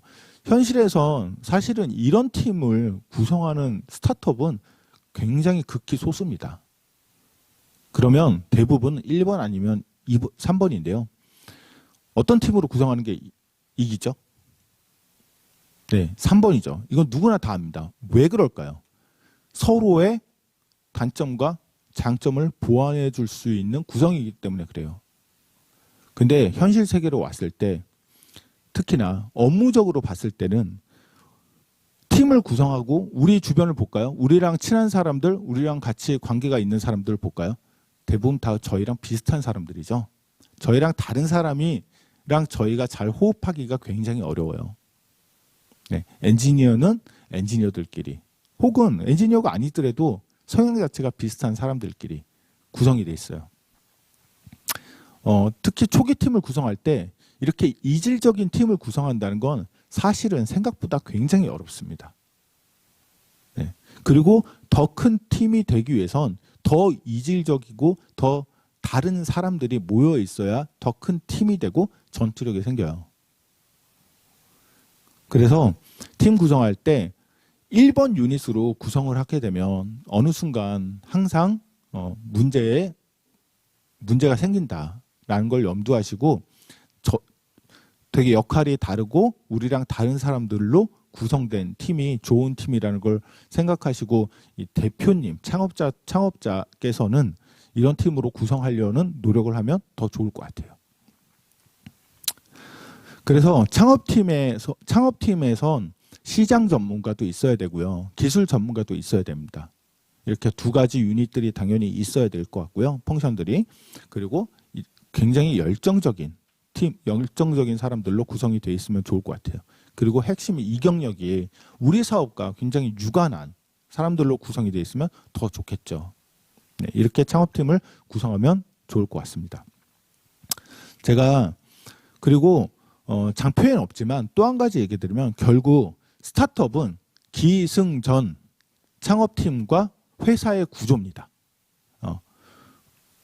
네, 이게 회사의 구조예요. 회사의 구조라는 건 뭐죠? 네, 지분 구성도 굉장히 중요합니다. 지분 구성은 어떤 새로운 사람들이 들어올 수 있느냐, 혹은 이해관계가 충돌했을 때 어떻게 의사결정을 할 거냐, 그런 것도 있고요. 어떤 사람이 리스크를 굉장히 많이 지고 있느냐, 혹은 어떤 사람이 리스크는 덜 지고 리턴만 있는 구조로 돼 있느냐, 이런 것들을 다 나타낼 수 있는 구조예요. 네. 그래서 지분 구성도 굉장히 중요한 회사의 구조를 나타내고 성장성을 보여줄 수 있는 그런 구조다. 그걸 잘 이해하시고 지분 구성을 잘 하셨으면 좋을 것 같습니다. 뭐 이렇게 빠르게 스타트업 펀딩부터 사업 계획서를 어떻게 작성해야 되는지에 대해서 제가 설명을 드렸는데요. 그래도 사실 이해 안 가시는 분들이 좀 있을 것 같아요. 그래서 동영상을 제가 한 번에 스타트업의 성장 과정을 이해할 수 있는 동영상을 준비했는데요. 리더십에 대한 영상입니다. 지금 저 사람을 보면 챔피언인 줄 모르고 많은 사람들 앞에서 혼자 벌거벗고 춤을 추고 있어요. 어떤 사람들은 아마 조롱을 하고 무서워할 것 같습니다. 그렇지만 저 열정을 꺾을 수는 없네요. 다음에 한 사람이 같이 비슷하게 조금 약간 똘끼가 있는 사람이 같이 왔어요. 같이 춤을 추고 있네요. 조금 덜 외로운 것 같죠? 네, 제가 보기엔 이 사람은 어쩌면 코파운더인 것 같습니다. 남들은 구경을 하죠. 너네들 별로 재밌어 보이지 않고 너무 저 뭐 하는 거니? 라고 생각하고 있는 것 같아요. 그럼에도 불구하고 끝까지 두 사람은 열심히 춤을 추고 있습니다. 재밌어 보여요. 나름대로. 그들끼리. 한 사람이 더 나타났습니다. 같이 춤을 추고 있어요. 저 사람도 조금 더 똘끼가 있는 것 같습니다. 이 앞에 있는 두 사람이 있기 때문에 세 번째 사람이 나타난 것 같아요. 네. 어쩌면 이 사람이 초기 직원인 것 같고요. 그 다음에 네 번째, 다섯 번째 사람들이 나타났어요. 저 한둘 모이다 보니까 이제 투자자도 나타난 것 같아요. 같이 응원하기 시작하죠. 같이 춤을 추고 시작합니다. 그러다 보니까 초기 고객도 나타난 것 같고요. 협력기관, 지원기관, 홍보기관들이 이 회사를 도와주고 있는 것 같아요. 여러 사람이 모이다 보니까 이제는 창피하거나 다소 라이브한 그런 회사가 아니고 나름대로 굉장히 재밌고 흥이나고 즐거운 회사가 된 것 같습니다. 점점 사람들이 창피하고 쟤네들 뭐야 라는 시선보다는 같이 추고 싶은데 라는 감정을 느끼고 있는 것 같습니다. 점점 많은 사람들이 기하급수적으로 늘고 있어요. 네. 이게 스타트업의 성장을 보여주는 대표적인 동영상인 것 같습니다. 만약에 기존 조직에서 우리 다 같이 일어나서 춤을 춥시다 라고 했을 때 이렇게 흥이 나는 페스티벌을 만들 수 있을까요? 네, 만들 수 없을 것 같습니다. 이 초기에 약간 똘끼 있고 불가능해 보이지만 이렇게 도전하는 이런 열정, 리스크를 감수하고 춤을 출 수 있었던 초기 멤버들이 있었기 때문에 이런 멋진 페스티벌이 만들어진 것 같습니다. 초기 멤버가 두 번째, 세 번째 온 사람들이 나와 핏이 맞지 않거나 나와 다른 춤을 춘다고 밀어내진 않았죠. 다 같이 서로 흥나는 대로 열심히 춤을 추고 있는 것 같아요. 그래서 굉장히 많은 관점에서 바라다 보면 이 스타트업의 성장 과정을 굉장히 쉽게 이해할 수 있는 동영상인 것 같습니다. 네, 그럼에도 불구하고 때로는 여전히 힘들고 외롭고 그렇게 계신 분들도 많으실 것 같아요. 저는 우리 사회가 이런 분들에게 조롱과 비난이 아닌 격려를 할 수 있는 그런 생태계로 발전을 했으면 좋겠습니다. 도전만으로도 칭찬받을 수 있는 그런 사회가 되었으면 좋겠습니다. 네. 마지막 영상을 보면서 그중의 내용들이 정말 한 번에 확 이해가 되지 않았나 싶고요. 유익한 강연 정말 잘 들었습니다. 네, 이렇게 해서 오늘 실험실 창업 성과 공유 세미나의 강연은 모두 마치도록 하겠습니다. 함께 유익한 시간 만들어주신 세 분께 다시 한번 감사의 말씀 드리도록 하겠습니다. 네, 오늘 이 자리에 사실 많은 교수님들께서 함께 해주지 못하셨는데요. 그 대신 창업지원단에서 준비한 영상으로 소개를 해드리고자 합니다. 한국산업기술대 창업지원단이 특별히 제작한 2020 KPU 실험실 창업팀의 기술사업화 영상을 함께 시청하시겠는데요. 홍보 영상 상영 이후에는 저희가 이전에 말씀드렸던 기프티콘 당첨자 발표 예정에 있으니까요. 끝까지 함께 해주시길 바랍니다. 지금부터 실험실 창업 홍보 영상 함께 하시겠습니다.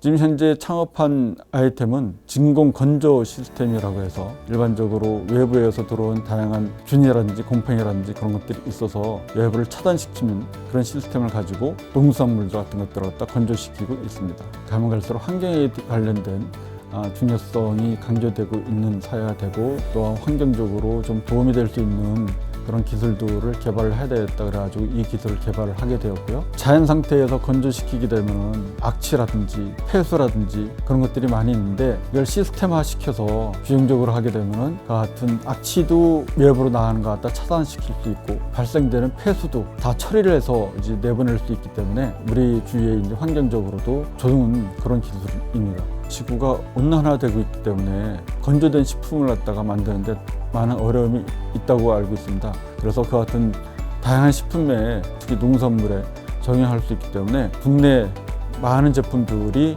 이제 건조되는 식품에 적용할 수 있고요. 농협이라든지 수산협 같은 데서 거기에 계신 분들이 많이 필요하다, 가치가 있겠다, 실용적으로 사용할 수 있겠다 그 같은 반응들이 있었습니다. 이 기술을 바탕으로 해가지고 다양한 환경 친화적인 기술들을 개발하면서 특히 에너지 절약형의 기술들을 개발해가지고 외국에도 수출할 수 있을 걸로 생각을 하고 있습니다.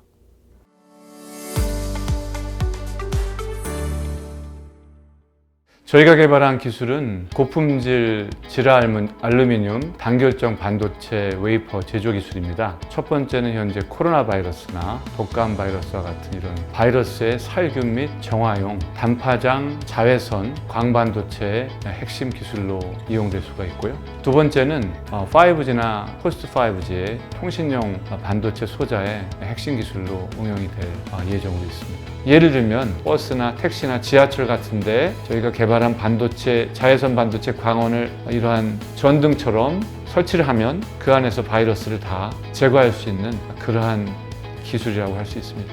저희가 개발하고 있는 기술은 국내에서는 연구 개발된 적이 없습니다.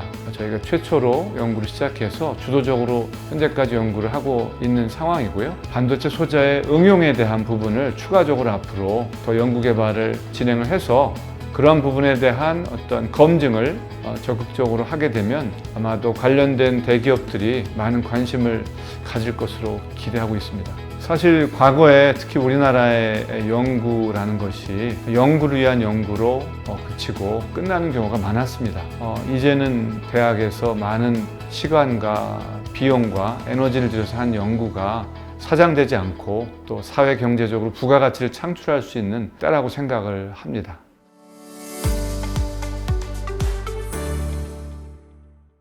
제가 연구하고 있는 기술은 압전체 기술입니다. 압전체는 압력을 가하면 전기가 나오고 전기를 가하면 압력이 발생하는 이런 물질입니다. 이를 응용해서 압전 스피커를 제작하는 것을 목표로 하고 있습니다. 요즘에 보면은 약간 좋은 무선 이어폰 같은 경우는 외부의 소리가 이렇게 들리면은 그 압전체를 이용해서 그거에 대한 반대되는 신호를 이렇게 냅니다. 그러면은 외부의 신호를 완벽하게 이렇게 차단하게 됩니다. 그래서 압전 스피커도 뭐 같은 원리입니다. 기존의 스피커는 어느 정도 크기가 커야 됩니다. 그래서 한계가 있는데 압전체라고 하면은 굉장히 작은 초소형의 스피커 제작이 가능하게 됩니다. 최근에 핸드폰에 압전체를 적용해서 스피커를 구현하려는 연구가 활발히 진행되고 있습니다. 이런 핸드폰에 압전체를 쓰게 된다면은 스피커를 위한 구멍 같은 게 필요 없거든요. 그래서 물속에 들어갔을 때도 굉장히 방수에도 탁월한 효과가 있습니다. 기존의 기술이 이제 납을 좀 포함하고 있어서 일상생활에 쓰이기는 좀 꺼리는 면이 좀 있습니다. 근데 저희가 가진 기술은 납을 아예 쓰지 않는 기술이기 때문에 이러한 전자제품이나 이런 일상 환경에 큰 도움이 되기 때문에 제품화하는 데 좀 큰 기여가 될 거로 생각하고 있습니다.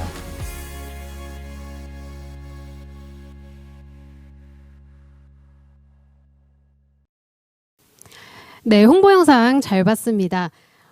사전에 말씀드린 대로 저희가 이제 당첨자 발표를 해보려고 하는데요. 채팅창 공지사항을 통해서 저희가 총 30분을 추첨을 했습니다. 파리바게트 10,000원 상품권 선물로 드리도록 하겠고요. 당첨되신 30분 다시 한번 축하드립니다.